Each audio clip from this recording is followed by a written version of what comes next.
rare for a person who's constantly bothered by paparazzi, and that is my segment on celebrity gossip around the NFL. Darlington, you seem like a TMZ type of guy too, so I think that's your wheelhouse. I hate that crap. That is. I would do it if I had to. See, I know you. I know how you roll. I know deep down. I hate it. All right, never seen a red carpet I enjoy. We're just 6 days away here from workouts at the NFL Combine, and a week from today, the tight ends will get the chance to impress scouts. That position could have a couple players hear their names called on day one. In Field Yates' latest mock draft, he has Penn State's Tyler Warren going to the Colts at 14. Warren is Field's number 9 prospect after posting over 1,200 receiving yards last season. Also has Michigan's Colston Loveland going to the Chargers at number 22. He would be reunited with his former college head coach, that is Jim Harbaugh. Matt back here with us, that is Matt Miller. What should we know about this tight end class? It's really good. That's the line on this tight end class. It's great. Field had 2 guys in his first round. I actually have 3. I think Tyler Warren from Penn State, Colston Loveland from Michigan. I'll throw Elijah Arroyo from Miami in that mix as well. He had a fantastic Senior Bowl week, and it's fun because they're all different. Tyler Warren was everything for Penn State. He had a touchdown as a receiver, runner, and quarterback, which I don't think has happened in the last 100 years of football. Colston Loveland, when healthy, is the perfect flex tight end. He's going to be like Sam Laporta at the next level. And Elijah Arroyo this year had a breakout season. Once Cam Ward got to Miami, they opened the offense up. He's going to dominate at the Combine next week. He's going to look so good in drills. I think he'll be one of the hot names to know. But outside of round 1, there are 3 guys in round 2 that could be starters. There are 2 or 3 guys in round 3 that could be starters. So if you need a starting tight end, this is the year to go get one. Yeah, first I'll say, if Tyler Warren is available at 14 for the Colts, Chris Ballard might honestly pull a hammy running to the phone to pick it up and call that one in, because that would be an unbelievable pick for him. A nice consolation prize, I don't know about at 14, but we'll see how the draft shakes out, would be Colston Loveland, who is my tight end too as well, out of Michigan. Very different player from Warren. He's more of like a big receiver type, kind of like a Mike Gesicki, Evan Ingram. Great hands, terrific route runner, the speed to pull away on yards and get you yards after the catch, pardon me.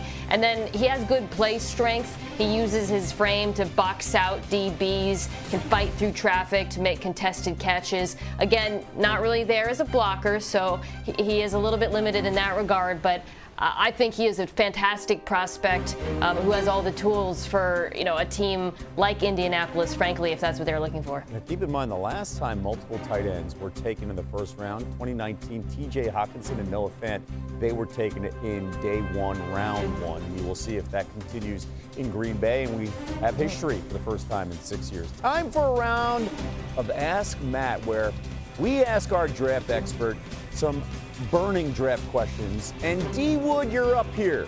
What do you have here for Matt? Yeah, Matt, you just, talked about how deep the tight end class was.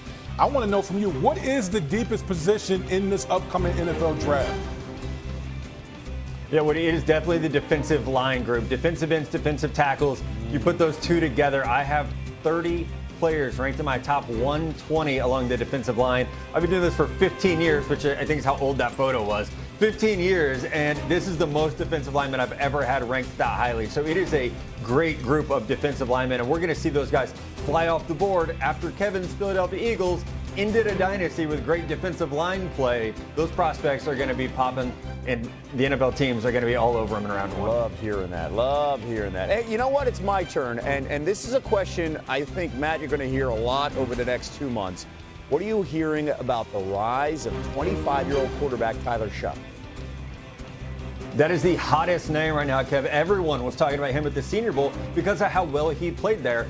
25 years old, but he was injured all throughout his college career. Stops at Texas Tech. He gets to Louisville, and you see it all come together. The arm strength is there. The mobility is there. 6'5", 225 pounds, but he moves around well, working to his left, his right. He has a strong arm. He gets out velocity. So I'm hearing crazy talk about him maybe being a second-round pick.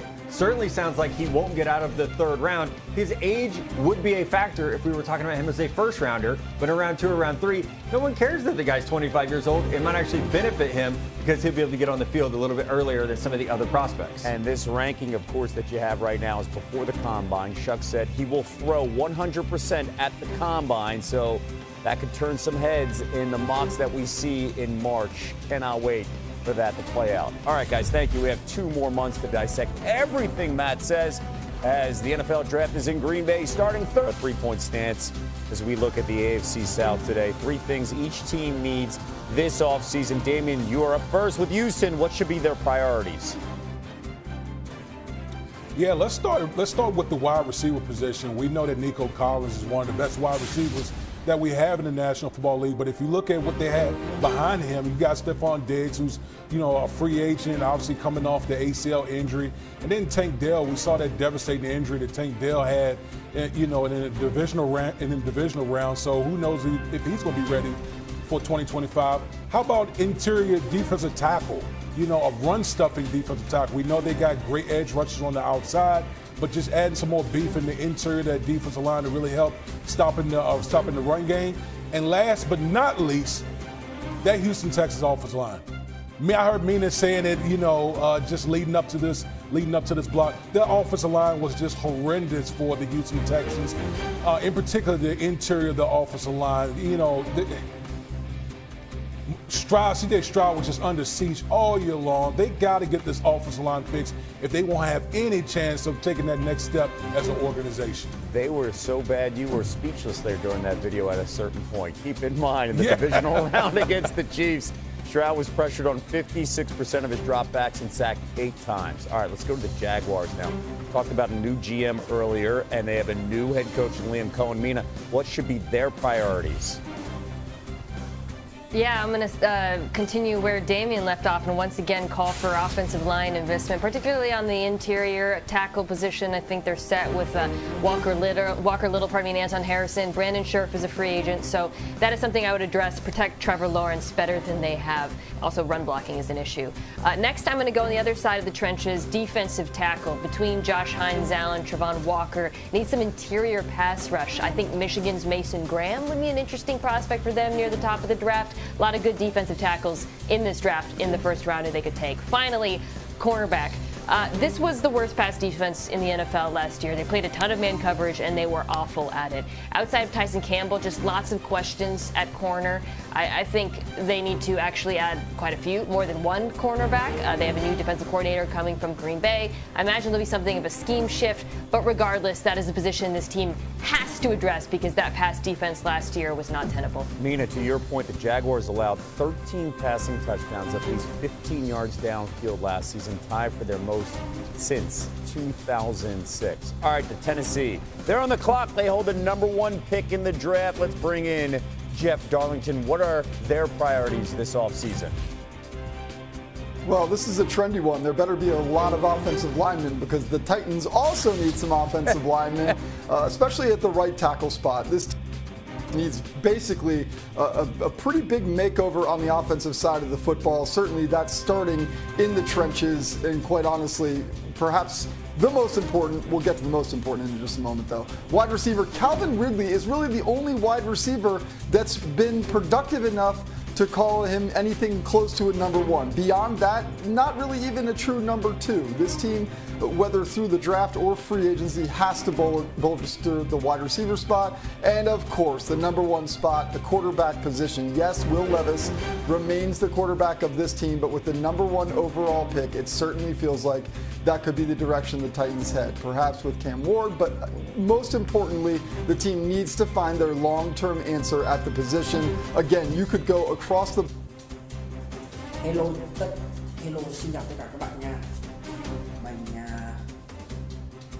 sẽ giới thiệu cho các bạn về kênh của mình và những video của mình cho các bạn biết được là kênh của mình là một video sáng tạo nội dung về chủ đề gì.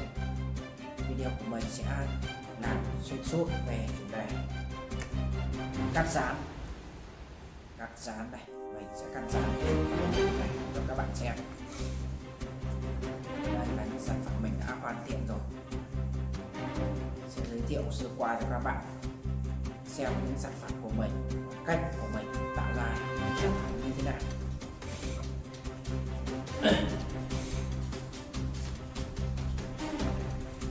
Và để tạo ra được những sản phẩm đa dạng màu sắc như thế này và như thế này, mình sẽ cần những dụng cụ như sau. Hỗ trợ này, đây là giấy thủ công màu của bạn, tay phải của mình đây là giấy thủ công màu, đa dạng những màu sắc, để tạo ra những sản phẩm tuyệt đẹp cho các bạn xem. Đấy. Có giấy màu xanh dương này, giấy màu cam này các bạn này, giấy màu đỏ này, giấy màu vàng này. Còn đây là giấy màu xanh lá cây.